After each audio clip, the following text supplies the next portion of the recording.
Good morning again. Today's footage is continuing with the logs. These are the Cottonwood logs. I've got the first cut done, and at this point in the footage I've actually got a couple of the next cuts. What I'm trying to do is get some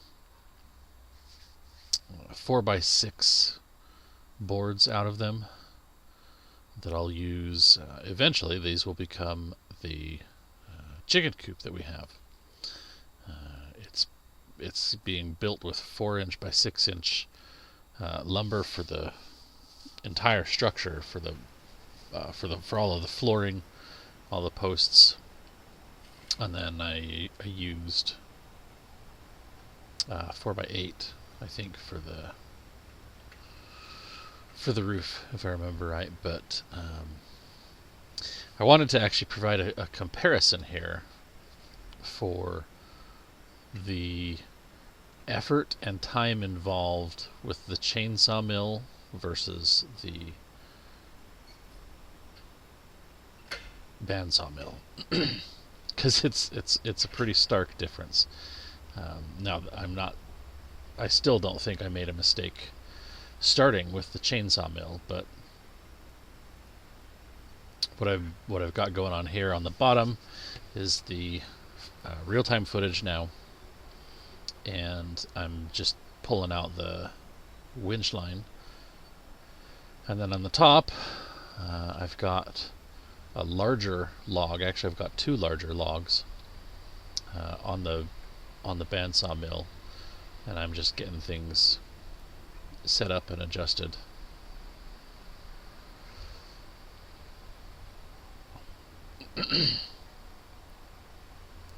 Now on this log for the chainsaw mill, I've already started the cut a little bit. There was some footage of that was still in the section that was going at 10x, and I stopped it after I did that because I wanted to show basically all of the prep that actually has to go into making a cut with a chainsaw mill, which is a pretty good comparison since I'm still setting up the log on the bandsaw. So I'm adjusting the log stops to make sure that they're tall enough that the log is actually going to lock against them, but low enough that I can make a few passes with the bandsaw and not have to worry about hitting them.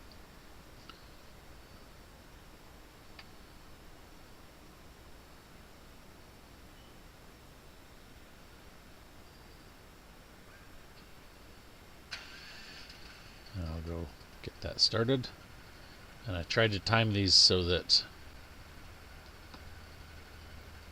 I started both at the same time. Now, I don't have any sound for the footage on the chainsaw, and the GoPro's far enough away. There's not really any sound on the footage for the bandsaw.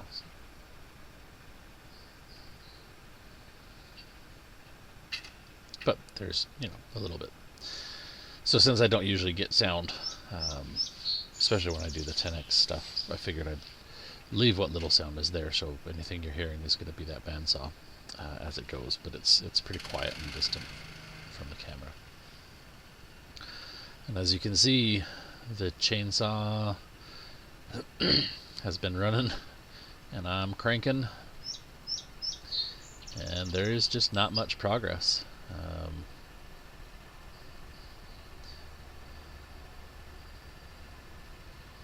I felt like the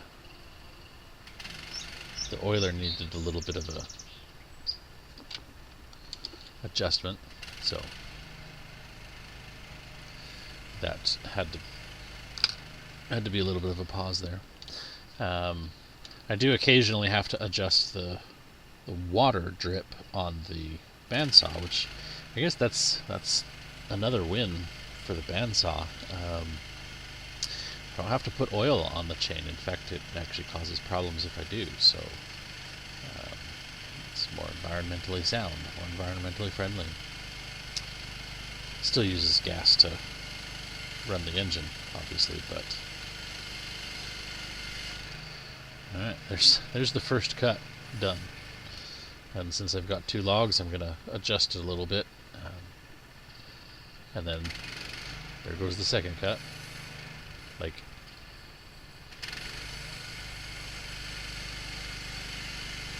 it's having gotten used to the chainsaw, since I spent 3 years using that.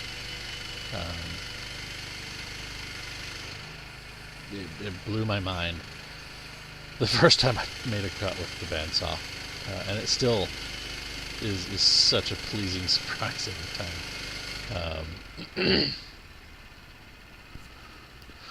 And as you can see, there's, the first 2 cuts.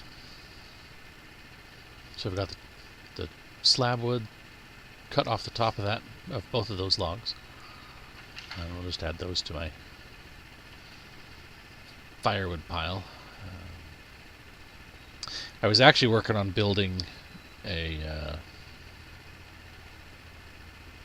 might have mentioned this in a previous video, so if I did, I apologize. But I was going to work on a cutting rig to set up for that slab wood, and we actually found we're religious. We don't hide that. We're members of the Church of Jesus Christ of Latter-day Saints. And I don't try and flaunt that, but it is a family and service-oriented religion, and that's I believe those are important values that we should have, and it fits in line with my actual beliefs. So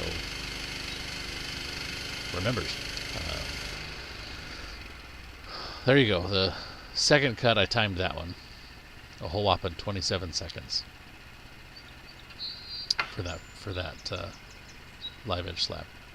But anyway, we bought this land, and we wanted it to benefit our family, and we wanted to be able to use it to benefit those around us, and our community, and we wanted to try and find ways to do that. So we're always looking for ways to do that. And we have come across somebody who is in a little bit of need of some assistance, and so they actually asked if they could buy some of our slab when they learned that we had a mill, some of the offcuts. And I thought, man, I don't know that I could sell this to anybody, because a lot of it is cottonwood, which isn't bad. I mean, it burns a little bit fast, because it is a less dense wood. But we talked with him, and we're pretty clear that some of it's pretty thin and small stuff. A lot of it's since I'm building stickers out of a lot of things, a lot of it is like kindling type stuff, and then there's a fair amount of cottonwood mixed in with some of the other stuff, and so it just varies, and there's not real consistency as to what it would be. And he said that would still help them. He's got some health issues that basically means he's not able to go harvest firewood, so we talked about it and prayed about it, and we felt like that was a good way that we could help contribute to our community. So we've already taken him 1 load over out off that pile, and I just plan on pretty much just giving him whatever comes off it, unless there's something else that comes up or happens.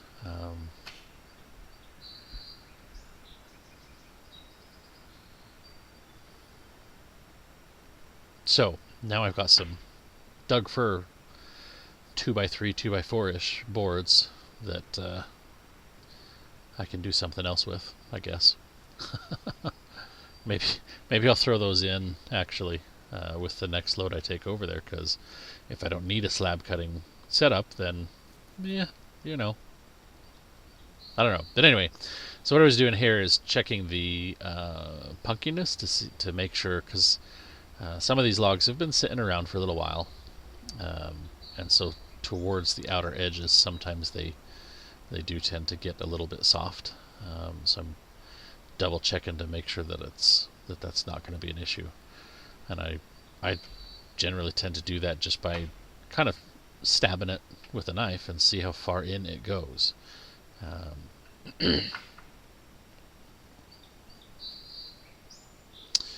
But at this point I've now squared up or created a nice flat surface, so it's time to adjust. And you know, in comparison, I've got my first 3 slabs off of the logs, and I'm still just slightly past halfway with the chainsaw mill. And I realize this is actually, I mean, this isn't a fair comparison. Like, I'm trying to show the benefits of the bandsaw. Now the chainsaw, as you can see, has a huge benefit that you can go pretty much anywhere you can get a truck, or even an ATV if you felt so inclined. You could go get lumber, and you can get chainsaws with 6-foot bars, and you can cut about a 5.5-foot long log, or 5.5-foot diameter log with that. You know, if you really needed to, you can get bigger bandsaws too. The next step, if I ever get to a point where this is going to become a hobby business, where I'm actually selling lumber or selling the service of milling logs, one of the things that I want to get is eventually I'll use the funds from that to purchase a swing blade, and I'll probably go with Lucas Mill. I've been looking at quite a few different brands of swing blades. The advantage that the swing blade offers is the versatility of the chainsaw mill, and the fact that you don't actually have to move the log if you can't. And they come default with a setup that'll do like 5-foot diameter logs and 20 feet long. So it's a pretty impressive setup. But the downside to them is that it have a pretty big cost. The version that I would want to get so that I could do the most versatile sizes of lumber starts at around 17 grand.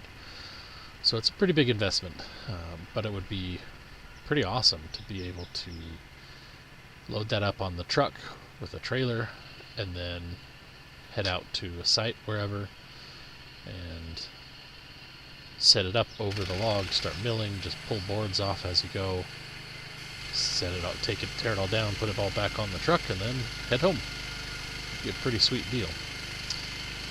The downside to them, one of the downsides, is, aside from the cost, is the kerf size. That's one of the reasons, one of the things where the bandsaw type mills shine the most, is they have the thinnest kerf possible. So, like for instance, if I'm cutting 1-inch boards with the chainsaw mill, which I did, more of than I would like to admit, for every 4 cuts, if I'm cutting 1-inch boards on the bandsaw, I just lost a full board with the chainsaw mill. So that was, aside from, in addition to the fact that I could have cut 4 full logs in the same time it would have taken to make those 4 cuts on the chainsaw mill. I don't know. So it's a give and take. You do have some pretty big benefits of the chainsaw mill, but it was purchased with the intent of just getting us until a point where we could actually get the bandsaw. So that's been a big benefit.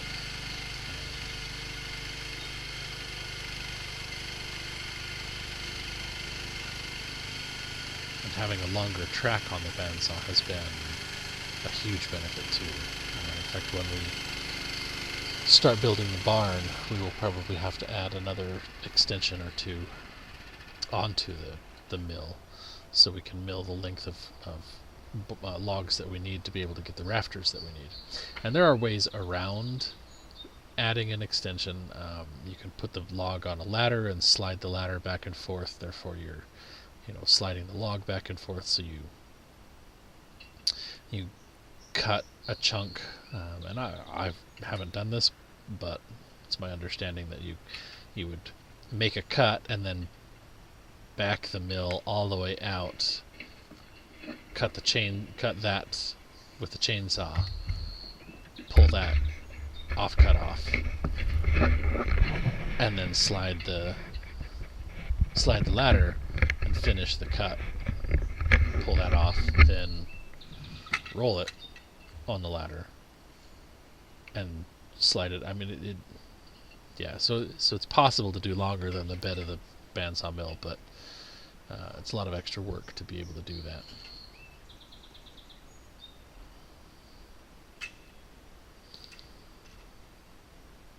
This slipper log on the top is not cooperating. It doesn't want to turn.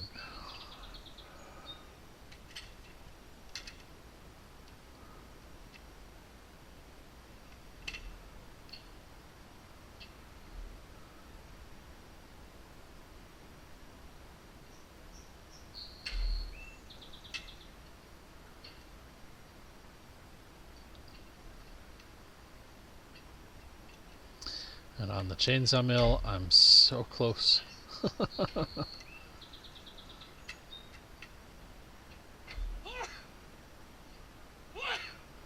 We're almost there. So anyway, it's been an interesting progress, and it's also been interesting to see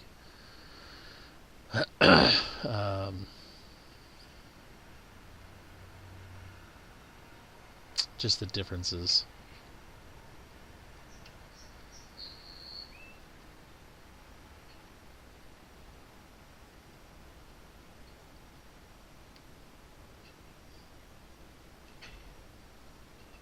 On a different topic, on a health-related topic, it's also interesting to see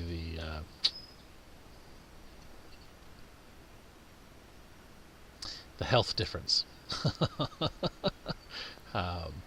The job that I have now is currently sitting at a desk, and clearly that's not been the greatest for me.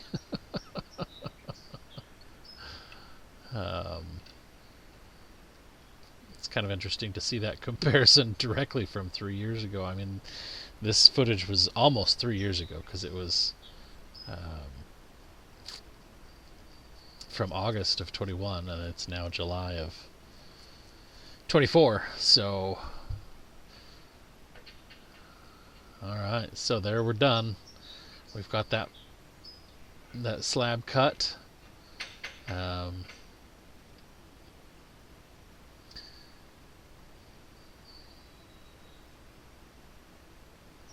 I mean, yeah, 18 minutes and 10 seconds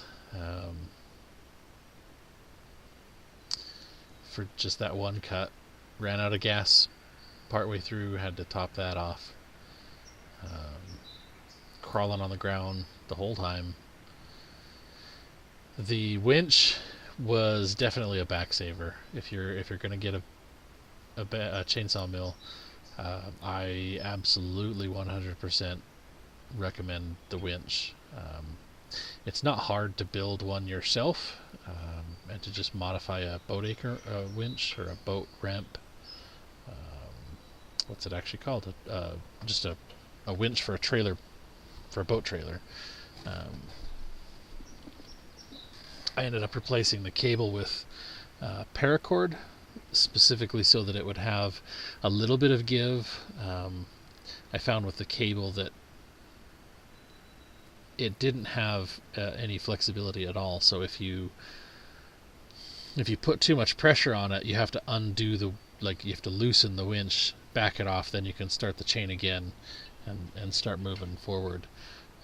With the paracord, since it's got a little bit of a stretch to it, I found that if I ended up cranking it too many times, then I could just kind of pull back on the saw head, and that would be enough to let the chain start spinning again, and then I could just release that and then start cranking again. So I think that works a lot better than a steel cable.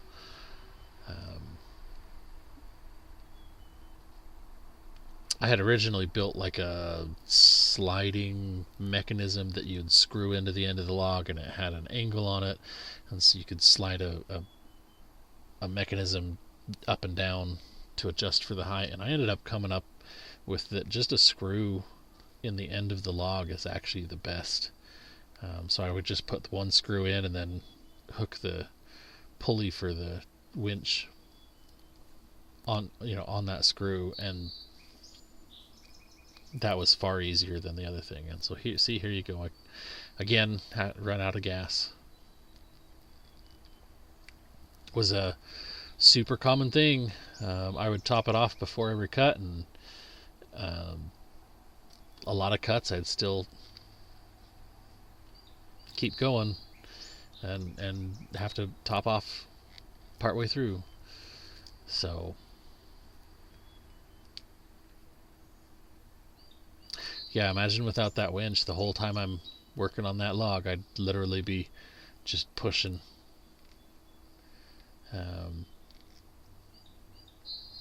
I did quite a few logs before coming up with the winch, and I'd looked up a few ideas, saw a few different versions on YouTube.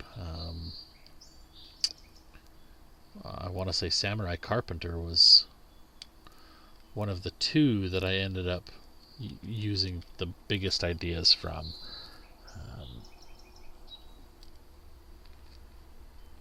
I don't remember the other one because that was 3.5 years ago. Yeah. So you never know. I do still have that saw. I've got I ended up actually getting a 42-inch bar for it, so I can use the extra length on the bar and actually cut a 36-inch wide log. But that's a lot of material that you're cutting, and you got to go just real slow for that. There are, if it's a super heavy log, for instance, so I will probably break out the chainsaw. I've got some 16-foot long logs, 16-foot long cottonwoods that are 24 plus inches, and they are so heavy that I can only pick up one end at a time with our little 35 horse tractor.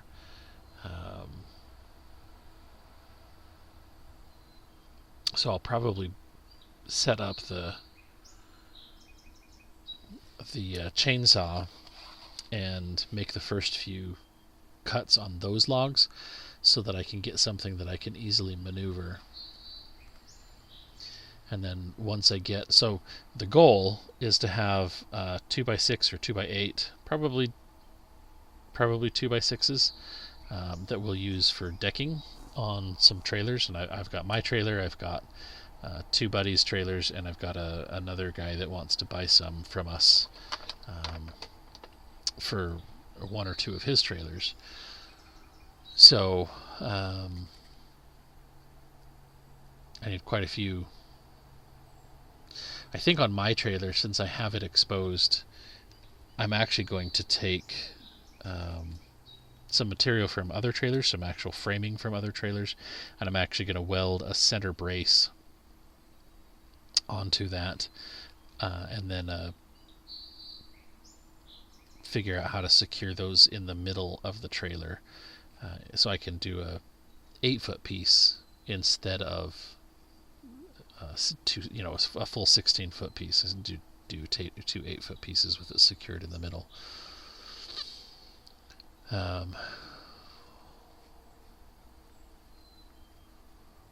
Joe came over to just see how I'm doing, which brought all the kids and the dog. Of course, Turk comes and checks on me pretty often. And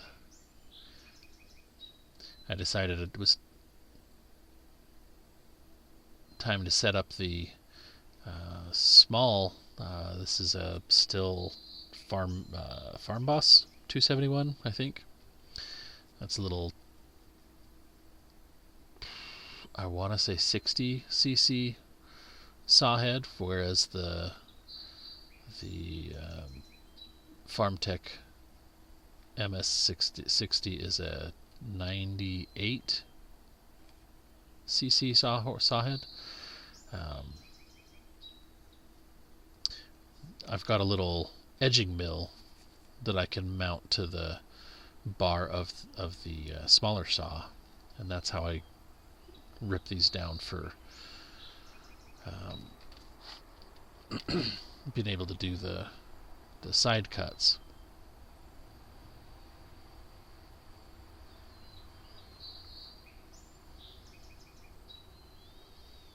But there's this particular log that was pretty bent, and so I cut it into some smaller sections so that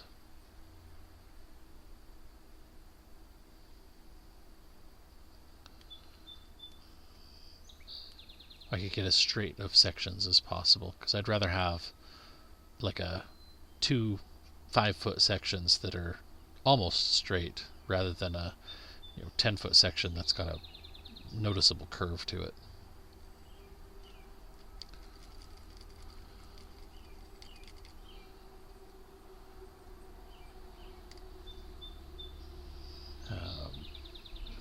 And I do the same thing even when I'm using the bandsaw mill. I don't want to have if I'm taking 2x4s out of a log and it's got a pretty wicked curve to it, I don't want to waste the hump and the ends to try and make a square cant out of that, and then I don't trust that log is gonna, those boards aren't gonna cup and bow anyway after they're cut, since you're taking an arced grain throughout the board. So I still do that with the logs on the bandsaw mill even, and I've had pretty good luck with most of the boards that I've cut. I have only had a few that have had cupping and twisting issues that weren't correctable by just pulling on it or twisting it with the hammer or something. So they come in pretty handy.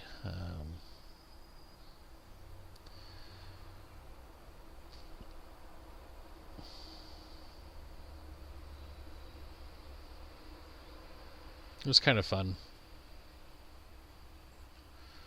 It was the kids were super interested in how this works and what's going on.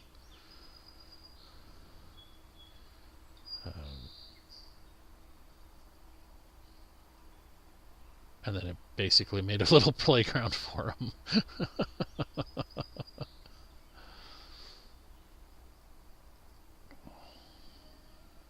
Yeah, these logs are just, they're stuff that is starting to fall because they've gotten so big. I mean, you can see in the background, a couple of them that are just towering up there. And these are areas where the kids are out hanging around and whatnot. And so he was just worried that some of them were going to start falling on their own, or some of them did fall on their own. And so he has just been working on taking them down. So what I'm doing right now is using my 4-foot level, because that is just the longest that I have, to kind of mark some straight edges as a guide so I can see where I need to go.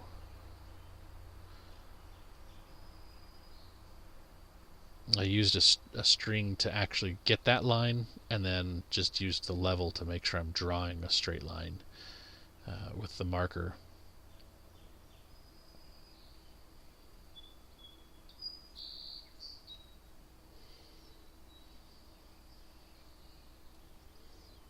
And then I'll use that edging mill with the with that 18-inch bar. Oh, I think I got distracted there. So anyway, so I've got the 42-inch bar that I actually have the Alaskan mill mounted to, and that'll pretty much stay that way. And I've got some ripping chains for it. And then I took the 36-inch bar that came with that I got with when we got the mill, the sawhead, and I've got I picked up some new regular cutting chains, cross-cutting chains for that one. So if I need it for anything, I do have a 36-inch bar on the 90cc, 98cc, whatever it is, sawhead. But most of the time, for what I'm doing for a lot of the projects, I use the smaller 60cc, just because it's so much easier to manipulate and handle. And I think I've got a 20-inch bar on it, 18 or 20 inch.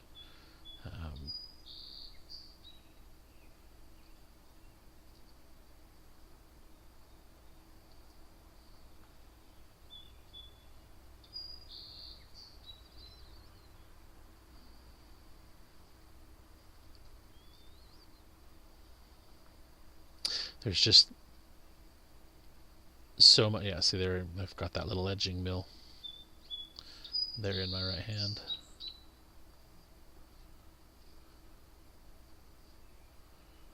There's just so much setup involved with these chainsaw mills that you really don't have to deal with when you're doing the the Alaskan mill, for instance.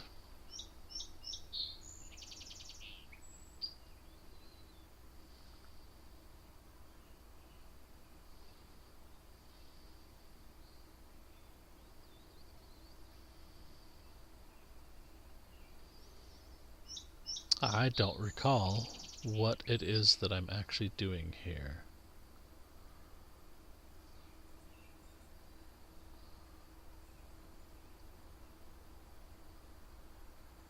Huh.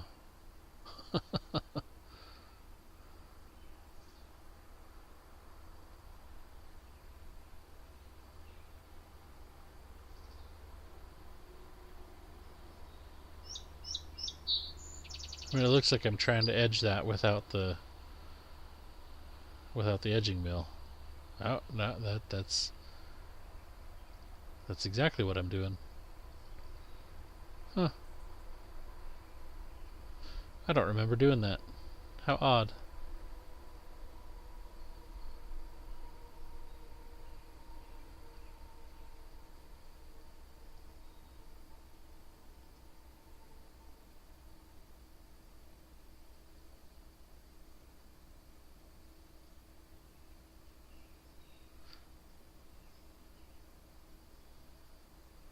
I guess I did a decent enough job that I never noticed it afterwards. Or maybe at the time I just remembered that I had done it that way, so, it is what it is. That's so odd. I remember marking it with the string and then the level, but I don't remember doing this at all. Crazy.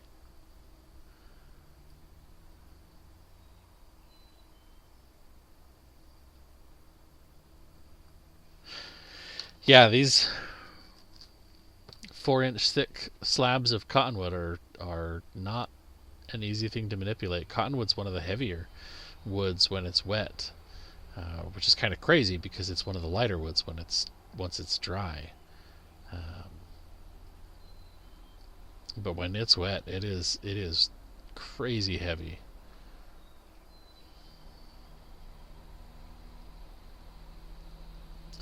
Emily brought me some lunch. See, and I remember that. It was kind of fun, just sitting and hanging out.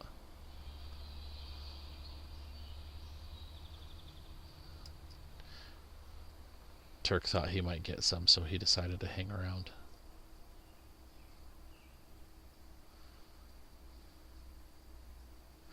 So in current times, some of the current video footage that we'll have, yesterday we were able to actually I finished up the 400-hour service on the Kubota. I got a little bit of that on video, and I got pretty frustrated with the tractor and turned the camera off because I was swearing at the tractor and just generally bad-mouthing the engineers who designed it, because like for a lot of it, a lot of the things they did on it were pretty good, but then there's just this one thing that, like, I really have to wonder, did the engineer just throw their hands up in the air and go, well, that's the only place I can put it, so I guess we'll put it there. But like the fluid filters for the hydraulic fluid for the hydrostat are underneath the tractor, right behind the frame, in a super awkward place that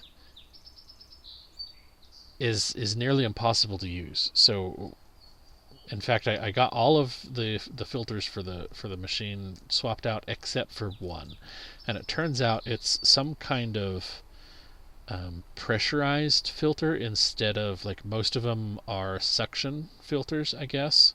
So as soon as you get that first little bit of the turn, it breaks suction, and then you can just turn the filters by hand the rest of the way.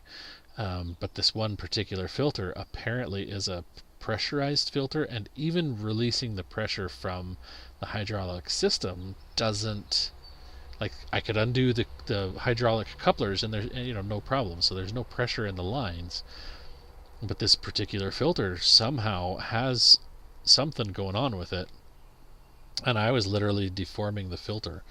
I could not get enough leverage. I was to the point where the next option was I was literally going to get my biggest screwdriver and hammer it through the filter and start trying to turn it, but I didn't want to make a mess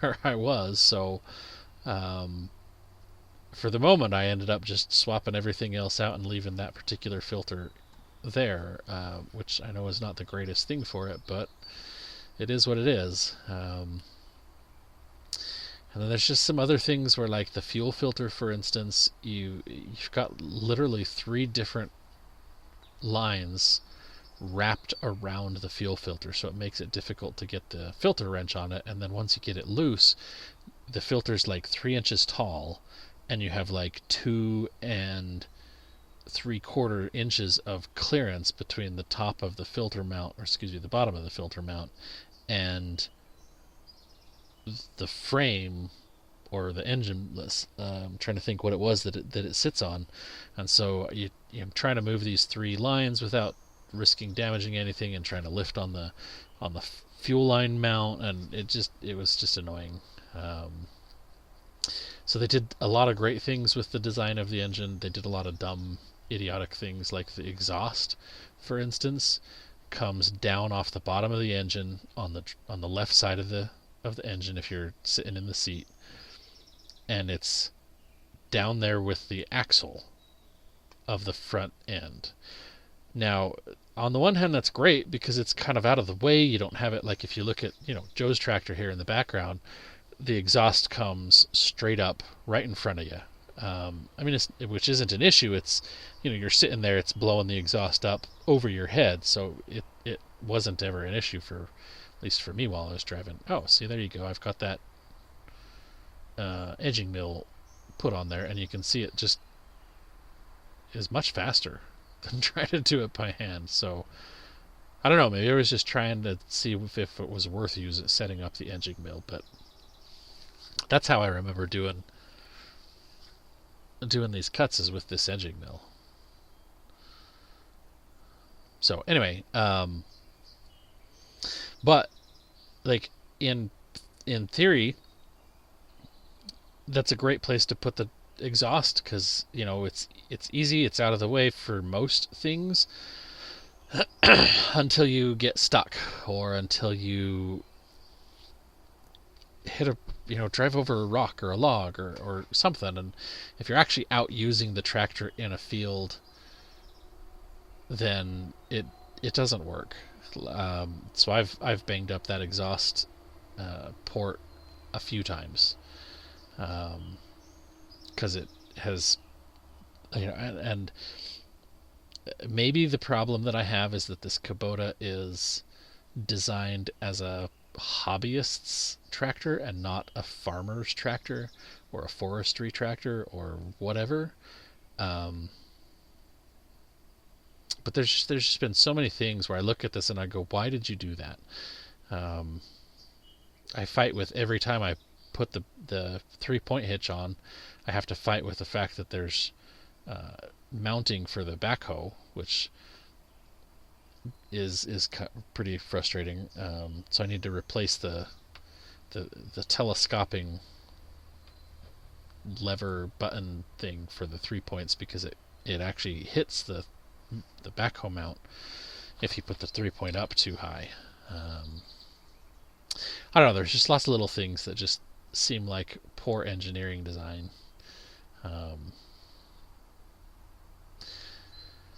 But this particular tractor, the store I bought it from, is not a store I will ever buy from again, just based on the experiences I've had since buying, which is kind of sad, because the salesman was actually a super awesome guy, super friendly, really, really great to work with. But their parts and service department have left a lot of things to be desired.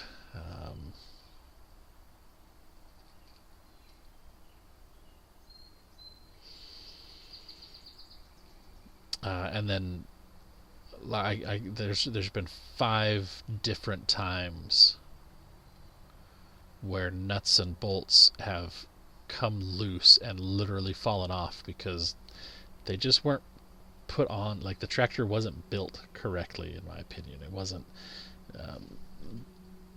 wasn't assembled properly. And the crazy thing, the first time I had a problem with that, should have been a big red flag that said, okay, get rid of it, stop dealing with it. But it is what it is. I had driven over to a friend's house to help get rid of help her take care of a tansy problem that she had in her horse field. And on the drive home, the right front tire was just wobbly, and I thought, okay, what the heck did I do? I was just driving on pavement. It's got industrial tires, so they're supposed to be able to be driven on pavement. That turns out to be one of the sore points, because it was supposed to have ag tires, but oh well. Anyway, so it turns out 4 of the 6 lugs had just fallen off completely, and the 2 remaining were pretty close to falling off. The tractor at the time had like 42 hours, and the dealership tried to claim that was my responsibility, because their paperwork and the manuals say that you're supposed to check every 50 hours. You're supposed to check and tighten the lug nuts. So I don't know if tractors are just different than vehicles, but that's been a sore point this whole time, because, oh look, there's a little caterpillar on the windshield. I've owned quite a few different vehicles over the years. I've been driving vehicles for almost 30 years, and I have never once had a situation where a lug nut has come off the vehicle, let alone all of them to the point where it could, the tire could actually fall off. I don't actually know of anybody who has had that, at least to my knowledge, happen, with one exception, and there's a huge lawsuit because of the collision that resulted, because he left the dealership and the tire came off and jammed into the wheel well and apparently flipped the vehicle. Huge lawsuit about that. So yeah, anyway, so that was their excuse, though, was that because you're supposed to check the lug nuts at 50 hours, it's my responsibility that they weren't checked. And I'm thinking, well, even if I'm supposed to check them at 50 hours, I'm not at 50 hours yet, so they should have been tight when it left the dealer. But that was something that we ended up having to replace, which is just crazy and annoying. I mean, the tractor's been a good thing to have. We don't regret having it. I just regret having to have bought it during the pandemic when there was supply chain issues. So it is what it is. But anyway, as I was saying, in the current time we've got the ditch dug, so we can add a French drain through the entertaining area, which we were waiting for the ground to dry up enough to do. And we've got some French drain that one of the ways of thanking me for helping with that horse field was that friend gave us a couple rolls of the stuff that she had laying around that she didn't need anymore. So we figured, okay, I could definitely use that somewhere, somehow, someday. Well, that someday is yesterday. So today I'm going to get some Geotech fabric and we'll go lay that down on top of the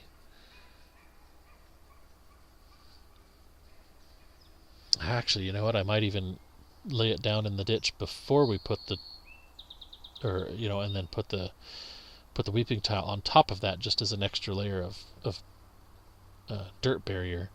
But then we've got a bunch of 2-inch drain rock that we'll put on top of that and then fold it over, so that we'll have a big drain, a big French drain running down through there. And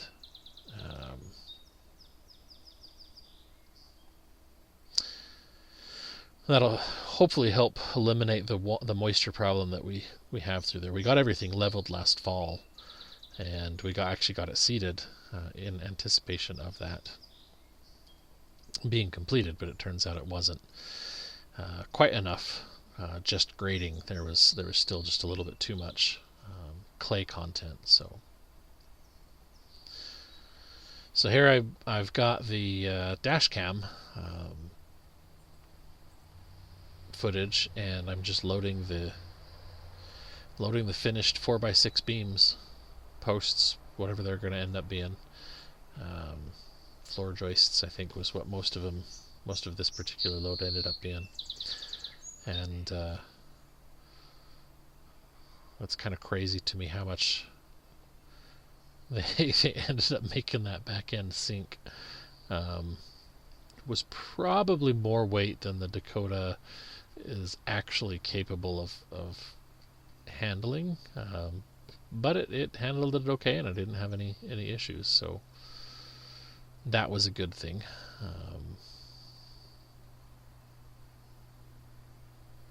I actually had taken a marker on the video originally and put it across the tailgate to try and indicate where to try and help highlight the difference in height from before and after loading.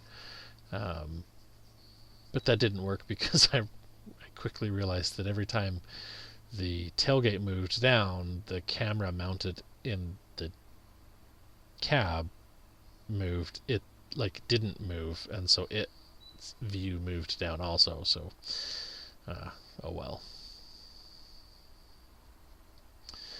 We'll get some footage of unloading for the same reason, just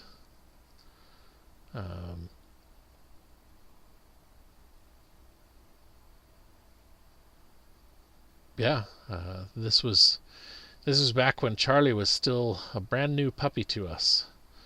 Um, so we were still training him, and he was crate trained before we got him, and so we built the doghouse for him and fenced in the little porch portion of it, just so he'd have lots of space, as much space as possible. And once he got used to where he was, we started. So he was only in there that way for a few days, and then we attached a leash, and then we left him on the leash for a while. But he just actually runs free with us now. He's only on the leash when new people show up or things like that. But anyway, that's the end of the footage for today, for this date. So thank you as always for watching and listening to my random ramblings. God bless you and yours, and stay safe and healthy out there.